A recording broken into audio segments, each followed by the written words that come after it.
swimmer sa Poland nagkamit ng Guinness World Record title matapos nitong makalangoy ng 2 araw ng walang tigil. Nagawa ng isang swimmer sa Poland na makalangoy ng 48 hours sa isang 25-meter pool sa Warsaw, Poland ng walang tigil.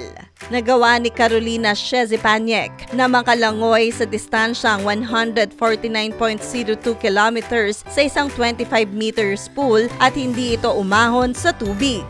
Sa suporta ng kanyang team ay mabilisan itong nakakakain at nakakainom habang siya ay nasa pool.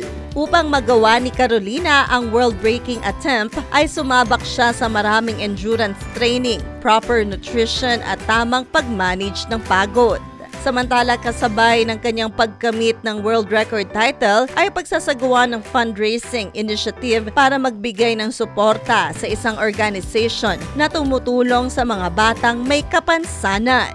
Hi! Ito po si DJ Claire ng Radyo Natin Nationwide.